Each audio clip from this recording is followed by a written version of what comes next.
আসসালামু আলাইকুম। আমাদের নতুন একটি ভিডিওতে স্বাগত। এক্সেলে এখানে আমরা সিরিয়াল নিয়ে একটা ট্রিক্স দেখব।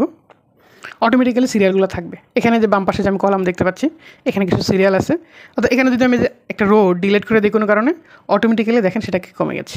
আবার এখানে 12 পর্যন্ত সিরিয়াল আছে। 8 নাম্বারটা যদি আবার ডিলিট করে দিই, দেখেন নতুনটা 8 নিয়ে নিছে, এখানে একটা কমে গেছে। অর্থাৎ আবার যদি কন্ট্রোল জেড দিয়ে আমি এরকমভাবে ফেরত আসি, সেক্ষেত্রে আরেকটা হয়ে গেছে। হ্যাঁ, এরপর আরেকটা দিলাম, 13টা চলে আসছে। অর্থাৎ এটা যদি আমি এখানে ডিলিট করি কোনো রো, অটোমেটিক্যালি সে সিরিয়ালগুলো নিয়ে নিচ্ছে। বারবার করে নতুন করে আমার সিরিয়ালটা বসাতে হচ্ছে না। এই কাজটা আমরা কীভাবে করতে পারি? আমরা দুইভাবে করতে পারি, একটা রো ফাংশন দিয়ে, একটা সাবটোটাল দিয়ে। কিন্তু রো দিয়ে করলে কিছুটা লিমিটেশন আছে। হ্যাঁ, আমরা অনেকে এভাবে করি। এখানে রো ফাংশনকে কল করে নিই, ROW রো। এখানে খেয়াল করবেন দুটো ফাংশন আছে, একটা রো একটা রোজ। এখানে রোজ সিঙ্গুলারটা আমরা নিব। নেওয়ার পর এখানে যে কোনো একটা সেল, এই সেলটাকে আমি যদি এভাবে সিলেক্ট করে দিলাম, সিলেক্ট করার পর এন্টার দিলাম, দেখেন এখানে 2 আসছে, কারণ এটা 2 নম্বর রো। কিন্তু এখান থেকে আমার সিরিয়ালটা শুরু করতে হবে 1, তাহলে এখানে আমি -1 দিয়ে দিলাম, -1 দিয়ে দিলে এখানে 1 হয়ে গেছে। এবং এই ফর্মুলাটা যদি এরকমভাবে নিচের দিকে নিয়ে যাই, তাহলে যে আস্তে আস্তে 13 পর্যন্ত হয়ে গেছে। সেক্ষেত্রে আমি যদি এখানে মাঝখানে একটা রোকে ডিলিট করে দিলাম, সে অটোমেটিক্যালি নিয়ে নিল। আবার যদি আমার কন্ট্রোল জেড দিয়ে ফেরত আসলাম, তো অটোমেটিক্যালি সে রোটা আবার ফেরত আসলো এবং সিরিয়ালটাকে ঠিক করে নিল। তবে এখানে একটা লিমিটেশন আছে। যদি এখানে আমি আবার ফিল্টার করি, সাপোজ এখানে ডিপার্টমেন্টগুলো আছে, ডিপার্টমেন্ট ওয়াইজ এখানে ফিল্টার করে আমি সাপোজ PMD নিলাম। তো এটা নেওয়ার পরে দেখা গেল এখানে 3টা আসলো, 3 জনের নাম আসলো, কিন্তু সিরিয়াল আসলো 6, 9 এবং 12। যদি এইখানেও আমার সিরিয়াল অটোমেটিক্যালি প্রয়োজন হয়, যে আমি যে ডিপার্টমেন্ট সিলেক্ট করবো, সিরিয়াল অটো থাকবে এবং সেটাকে প্রিন্ট দিয়ে দিব। এইভাবে যদি প্রয়োজন হয় অটোমেটিক্যালি, এই জায়গায় যদি অটোমেটিক্যালি প্রয়োজন হয়, তাহলে এখানে রো ফাংশন চলবে না। আর যদি এরকম হয় যে না, আমি ওই ডিপার্টমেন্টে কোন সিরিয়ালে আছে সেটা জানা দরকার, তাহলে রো দিয়ে করা যাবে, রো দিয়ে রাখতে হবে। আর যদি আমি সেটা না করতে চাই, যে এখানেও আমার অটোমেটিক্যালি সিকোয়েন্সিয়ালি সিরিয়ালগুলো আসবে, সেক্ষেত্রে আমরা সাবটোটাল ফর্মুলাকে কল করব। সাবটোটাল ফর্মুলার কাজ হচ্ছে ফিল্টার করার পর সেটাকে যোগ করা, একটা টোটাল যোগ আর একটা ফিল্টার যোগ। বারবার ফিল্টার করে করে টোটালটা আসবে। তো গ্র্যান্ড টোটাল না হয়ে সাব টোটাল হলো কি যোগ, কিন্তু উপযোগ আর কি সাব টোটাল।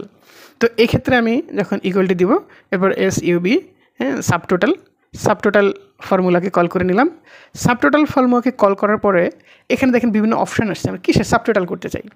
অ্যাভারেজ, প্লাস অনেকগুলো আছে। দেখেন আমি 3 নাম্বারটা নিব, কাউন্টা, যেটা আমরা জানবো।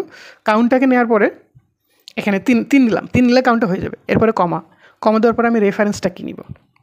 রেফারেন্স আমি এখানে যে B2কে নিলাম, এটাকে আমি সিলেক্ট করে দিলাম। B2 নেওয়ার পরে আমি এখানে কোলন দিলাম, কোলন দিয়ে আবার B2কে নিলাম। B2 নেওয়ার পরে ব্র্যাকেট ক্লোজ। দেখেন এখানে আমার 1 আসছে, কিন্তু নিচের দিকে যদি নিয়ে যায় 1ই থাকতেছে। এখানে যেটা করতে হবে, এই সাবটোটাল মানে কি, B2 থেকে B2 সে যোগ করছে। আবার যখন নিচে নামাইছি, এটা নেমে গেছে, B3 থেকে B3 যোগ করেছে। কিন্তু আমরা যখন নিচের দিকে যাবে, প্রথম থেকে সে যোগ করে আসতে হবে। এই জন্য B2কে আমরা লক করে দিলাম। এখানে লক করার জন্য যেটা করতে হবে, এখানে সামনে একটা $সাইন নিয়ে আসতে হবে। $সাইন নিয়ে দিলে এটাকে লক হয়ে গেল। লক করে দিলে যখন আমি নিচের দিকে যাব, এটা সেল সেপারেট, নিচের দিকে যাব, তখন এটা হচ্ছে কি B2 থেকে B2 কটা, একটা। এখানে B2 থেকে B3 2টা, এজন্য 2টা আসছে। এখানে B2 থেকে B4 হলে 3টা ঘর, এজন্য 3টা আসছে।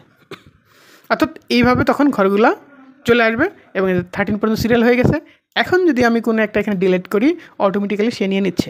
আবার ঠিক যখন ফিল্টার করব, সাপোজ এখানে আমার বিভিন্ন ডিপার্টমেন্ট আছে, ডিপার্টমেন্টগুলোর মধ্যে আমি PMDকে সিলেক্ট করলাম। সিলেক্ট করার পর যে ঘটনা ঘটলো, দেখেন এখানে শুধু PMDগুলোই আসলো এবং সিরিয়ালে 1, 2, 3, 4 আসছে, আগের মতো আসছে। সরি, এখানে QCটাও সিলেক্ট করা ছিল নাকি, বা QCটা হয়তো এর বাইরে পড়ে গেছে, এই ফিল্টার রেঞ্জের বাইরে পড়ে গেছে, এই জন্য আসছে। এখানে বাইরে পড়ে গেলে এরকম হয় মাঝে, বা ওখানে কাটসর ছিল তাই ওটা আসছে। আমি এই সাইডে সিলেক্ট করলাম, দেখেন এই সাইডে QCটা বাইরে আসছে, এখানে যে ফিল্টার ফাংশনের বাইরে আসছে, যার কারণে ওটা আসতেছে।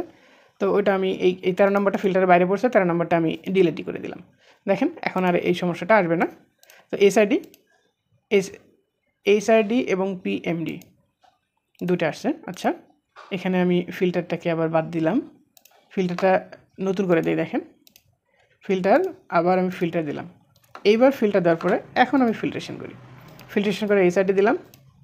দেখেন SID একটা আছে, একটাই আসছে।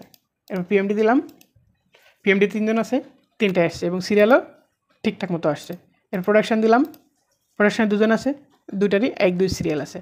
অর্থাৎ এইভাবে সিরিয়ালগুলো এরকমভাবে অটোমেটিক্যালি চলে আসবে। Thanks for viewing. আর আমাদের পেইড কোর্স অতি শীঘ্রই শুরু হতে যাচ্ছে, যেটা এই ভিডিও ডেসক্রিপশন বক্স এবং কমেন্ট বক্সের লিঙ্কে দেওয়া থাকবে।